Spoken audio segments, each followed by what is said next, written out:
Fala, meus queridos, como que vocês estão? Eu espero que bem. Eu sou o professor Guilherme Nevan e agora vamos dar continuidade à nossa aula sobre jogos eletrônicos. Hoje nós vamos abordar com mais especificidade um tema aí chamado de tecnologia de sensores de movimento, tudo bem? Então, vamos lá. Relembrando a aula passada, nós falamos sobre algumas diferenças entre jogo e esporte. Então lembre-se que o jogo ele pode ter sim as suas regras modificadas. Já o esporte, ele tem as suas regras já estabelecidas. Precisa de uma federação, eu citei o exemplo da FIFA, que vai caracterizar como uma modalidade competitiva e vai regulamentar determinada prática. Tudo bem? Também falamos um pouco sobre o avanço da tecnologia e como ela foi impactando as atividades práticas e também os conteúdos da área de educação física, abordando temas como esporte e diversos outros. Nós também falamos sobre a criação de novas práticas corporais, usando como contexto os jogos eletrônicos. Então, diversas pessoas estavam adaptando suas práticas, usando jogos como se fosse um tema, contextualizando de acordo com determinado jogo. Então, nós tivemos lá o exemplo do Mario fazendo parkour, nós também tivemos o exemplo do Super Mario fazendo lá o Street Dance para vencer ali um oponente. Tudo bem? Também abordamos alguns pontos positivos e negativos. E nós vamos continuar abordando esses pontos conforme a aula for decorrendo. Tudo bem? Na sequência aqui, nos anos 90 em diante, a Nintendo ela acabou dominando ali o mercado dos jogos eletrônicos. E devido ao sucesso deles, posteriormente, eles lançaram uma evolução desse console, com o intuito de conseguir mais vendas, conseguir mais lucro, mais dinheiro. Foi então que foi lançado o Nintendo 64. E se vocês não sabem, esse console teve uma mudança significativa ali em melhorias gráficas e também na jogabilidade. O controle do console foi todo reformulado para atender melhor ali as expectativas ali dos jogadores e melhorar ali alguns movimentos e também a precisão durante a jogatina. É importante dizer também que esse console ele chegou por um preço considerado bem caro. Aproximadamente ali $600 mais ou menos foi o valor que a Nintendo estava vendendo ali o console naquela época. Aí, e na sequência, como ela não estava tendo nenhum tipo de concorrência, chegou ali o PlayStation 1. O PlayStation 1 era o console da Sony, que basicamente ele ia reproduzir no seu aparelho os mesmos jogos que o Nintendo estava reproduzindo. Só que ele tinha uma vantagem, teve uma sacada de gênio. A Sony lançou esse console por um preço bem mais acessível do que até então o Nintendo 64. Lembrando que o Nintendo 64 custava mais de $600, já o console da Sony, o PlayStation, chegou ali na casa dos $300. Tudo bem? Outra sacada que foi de gênio e foi importante para que a Nintendo perdesse ali o posto de principal empresa ali na área de jogos, foi que a Sony teve a sacada genial de perceber que mídias de CD naquela época estavam bombando.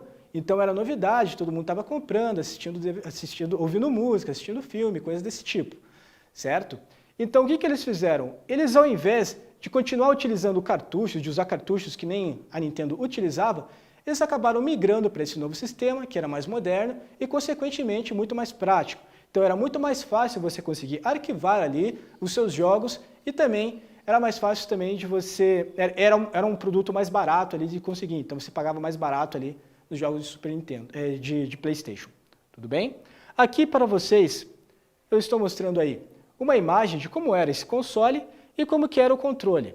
Tudo bem? Você pode ver que agora eles adicionaram um botão analógico ali, justamente para dar mais precisão ali no movimento dos jogadores. E aqui, como que eram os cartuchos e fitas que eram colocados e gravados os jogos ali dentro do console. Avançando aqui. Agora, estou mostrando para vocês aí uma imagem de como que era o PlayStation. Eu tenho certeza que se você não viu, não chegou a conhecer, nunca chegou a ver um console desse aqui, seu irmão, seu pai ou seu tio já deve ter ouvido falar ou experimentado um desses consoles, tudo bem? E quais que foram as principais mudanças? Como eu já disse, a inclusão de mídia de CD e também eles fizeram uma modificação no controle, eles lançaram um controle que tinha uma interface muito mais chamativa, muito mais intuitiva. Então muitos jogadores acabavam preferindo os controles do PlayStation por falar que tinha uma pegada ali mais confortável. Tudo bem? Aqui, ó, apesar do Nintendo 64 utilizar cartucho e algumas tecnologias, de fato, não terem um acabamento tão bom que nem era no PlayStation, ele tinha ali os seus pontos positivos também, né? Apesar de ser um console mais caro, ele também entregava mais desempenho e, consequentemente, melhores gráficos. Aqui estou trazendo para vocês uma comparação entre um jogo de PlayStation e também de Super Nintendo. Se você observar atentamente para a imagem da direita, onde estamos ali com o Nintendo, você vai perceber que as imagens elas têm mais definição, elas são mais nítidas, as qualidades de efeitos de sombreamento são melhores e você consegue obter mais informação do que está acontecendo ali na tela. Já no caso do PlayStation, nós podemos notar que a qualidade das texturas não estão tão boas, nós também podemos perceber que tem bastante serrilhado, então nós não conseguimos notar alguns detalhes ali na tela, então a tela acaba ficando ali um pouco, como que eu posso falar, ela fica ali um pouco com uma aparência de baixa definição, de baixa qualidade, tudo bem? Mas mesmo com essas diferenças entre os dois consoles, o preço, a diferença de preço entre ambas era tão grande, mas tão grande, que mesmo assim o console da Sony, o PlayStation, acabava se tornando uma alternativa mais interessante e também mais acessível para quem queria desfrutar de diversos games naquela época, tudo bem? Dando sequência aqui na nossa linha do tempo, foi no começo dos anos 2000 que chegou então o PlayStation 2. A Sony já estava liderando o mercado de jogos nessa época. E mais especificamente ali, o lançamento do PlayStation 2 aconteceu no dia 4 de março dos anos 2000, certo? E ele apresentou para nós melhorias significativas, tanto na jogabilidade, também um salto absurdo de qualidade visual, de imagem, tudo bem? E também foi nessa época que nós começamos a ter ali os primeiros serviços de conexão online. Então, antigamente você precisava, para jogar com outras pessoas, você precisava que essa pessoa se dirigisse até a sua casa e você também precisava de um controle extra para instalar ali em seu console. Agora, já não, agora tudo estava ficando mais fácil, tudo mais conectado. Então cada um de sua própria residência poderia estar jogando o jogo de forma conectada, tudo bem? E foi então que a Microsoft, foi uma das maiores empresas de computador, no ramo de computador e hardware que nós temos aí no mercado, né, ela resolveu entrar no mercado, porque ela viu muito potencial e ela viu que a Sony não estava tendo nenhuma concorrente. Então eles acabaram lançando, ali no final de 2001, o seu primeiro console para jogos, apelidado, chamado de Xbox. Eu acho que é muito conhecido aí da galera aí de casa, certo? E rapidamente ele fez um sucesso absurdo, alcançando ali o segundo lugar em vendas. E ele ofereceu melhorias, serviços ainda melhores que o da Sony, de conectividade multiplayer através de uma rede de cabo aí para usar com internet. Tudo bem? Aqui está para vocês uma imagem dos dois consoles.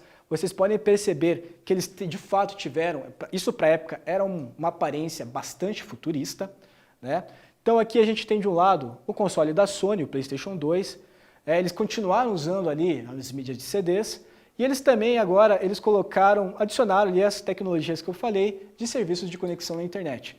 Já do lado direito, a gente tem ali o Xbox, eu não vou, a preferência por design aí fica a critério do pessoal aí de casa, mas o design do console da Microsoft, ele tinha um design um pouco mais sóbrio.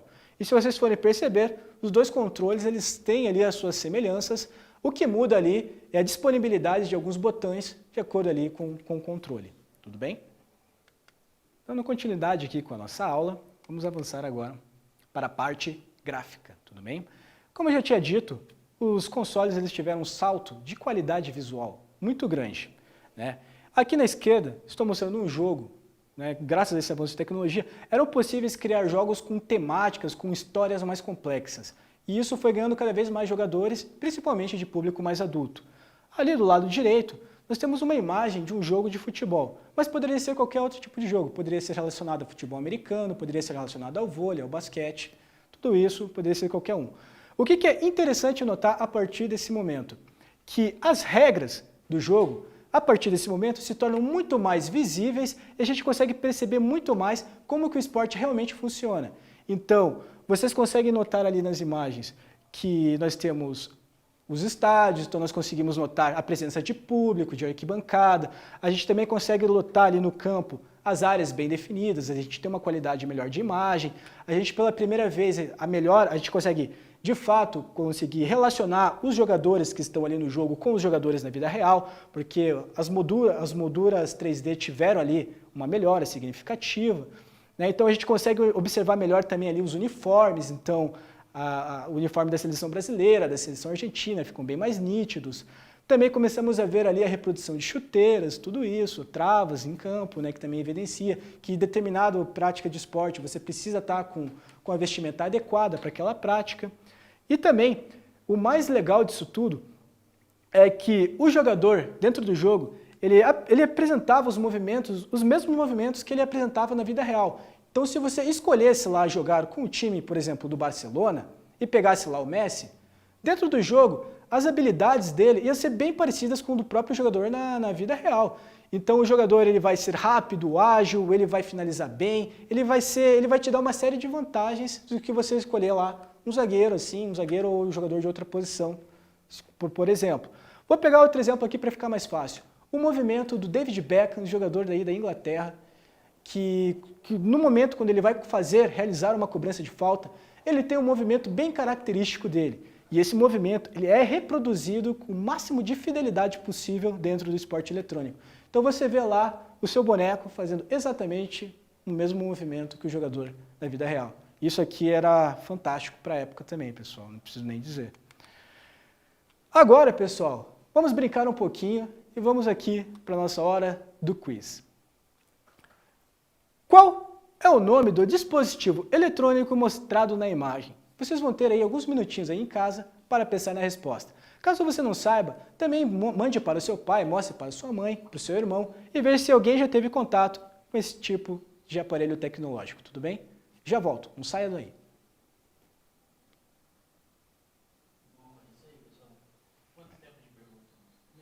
Um minuto.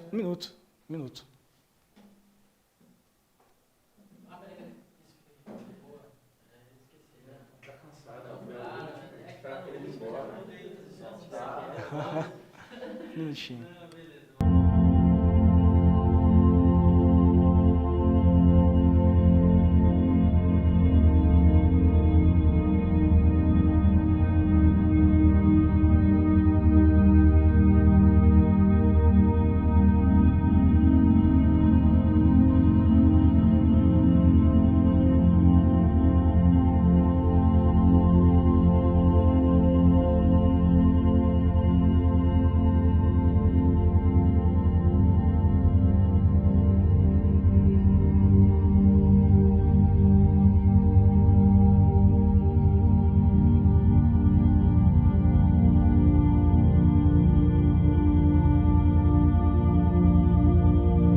vocês já tiveram aí em casa o tempo de vocês aí para pensarem numa resposta. E se você selecionou a alternativa E, parabéns, você acertou aí na sua resposta. Avançando aqui, terceira pergunta. Qual é o videogame que marcou a chegada da Microsoft, empresa gigantesca aí do rumo de hardware, no mercado de jogos através de consoles? Mais alguns minutinhos aí para vocês estarem pensando numa resposta. Já voltamos aí.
Se você selecionou a alternativa A, você acertou aí na sua resposta, tudo bem? Então o primeiro console da Microsoft, de fato, foi o Xbox. Continuando, nos anos 2005 e 2006, ocorreu mais um salto gigantesco ali de tecnologia e novos consoles com extremo poder de processamento acabaram ali chegando às mãos do público consumidor e, consequentemente, tecnologias de controle sem fio, melhorias de serviços de dados online e também melhoria nos serviços de integração com a comunidade online e também a introdução de sensores de movimento aí nesses consoles. Também tivemos aí a presença de mídias digitais e físicas de Blu-ray, que basicamente eram CDs com mais espaço de armazenamento, tudo bem? Aqui estou apresentando para vocês o Xbox 360, o PlayStation 3 e na direita ali o Nintendo Wii. Ambos chegaram ali mais ou menos no mesmo prazo, com diferença de 1 ano ali no máximo, entre um console e outro, certo? Aqui, os mais populares, de fato, foi o Xbox 360 e o PlayStation 3, só que o mais inovador de todos era o Nintendo Wii. Ele apresentou para o mercado, pela primeira vez, tecnologias ali com sensores de movimento. Então, eles eram dentro ali do jogo, você conseguia exercer os movimentos, os mesmos movimentos que você exerceria aí na sua vida real, para jogar uma partida de tênis, para jogar aí uma partida de golfe, futebol americano e esportes desse tipo. Ele também acabou nos proporcionando ali diversas mudanças assim, em como os jogos estavam sendo produzidos. E a partir de agora, os jogos estavam vindo com temáticas maiores ali de combate ao sedentarismo. Passando aqui. É importante dizer que tanto a Sony quanto a Microsoft também não ficaram atrás da Nintendo. Eles também lançaram ali, junto com os seus aparelhos, o que eles chamavam de tecnologia de Kinect e também de PSI, que era tecnologia, era como se fosse uma câmera que ia captar tudo o que acontecesse ali no raio de seu alcance, certo? E como que essa tecnologia ela também pode ser usada? Ela estava sendo utilizada, pode ser usada como um dos principais meios para fins fisioterapêuticos. Então, quando uma pessoa sofre um machucado e se recupera e depois ela perde algum movimento do corpo, esses jogos são uma alternativa extremamente lúdica e divertida para que a pessoa se motive a fazer ali o seu tratamento de fisioterapia. Então, essa é uma das principais importâncias que essa tecnologia nos trouxe, relacionado aí também ao movimento e também ao nosso corpo. Se vocês querem entender um pouco mais, eu deixei aqui recomendado para vocês um documentário que o nome desse documentário, O Lado Nerd da História, Reabilitação. O link está aqui no slide e se você quiser conferir, é um documentário rápido de 10, 15 minutos que vai estar disponível aí no YouTube e vocês vão precisar para conseguir responder as listinhas de exercícios aí em casa. Tudo bem? Também temos aqui a presença de práticas corporais utilizando tecnologias de sensores de movimento. Estou apresentando para vocês aí 2 jogos, né? Um deles vai tratar da dança e o outro vai tratar ali de diversas modalidades de esporte. Na dança mais específico, o Just Dance. E eu também gostaria de lançar um desafio aí para o pessoal aí de casa, que você grave você jogando uma partida de Just Dance e envie para algum amigo. E na sequência, que você desafie o seu amigo a estar fazendo o mesmo, criando outra coreografia e enviando para outro amigo. E lembrando que se você não tem acesso a um Xbox, a um PlayStation, um Nintendo, que tem esses jogos aí disponíveis, você também pode estar verificando no YouTube que lá tem diversas coreografias gratuitas, tudo bem? Mas em momento algum vocês devem se encontrar pessoalmente. Todo esse experimento deve ser feito online com cada um dentro de sua própria residência, tudo bem? Então é isso, meus queridos. Eu vou ficando por aqui e vejo vocês novamente aí nas nossas próximas aulas e vamos continuar falando aí sobre os conteúdos de jogos eletrônicos nas aulas de educação física. Um grande abraço e vejo vocês aí em breve. Fui!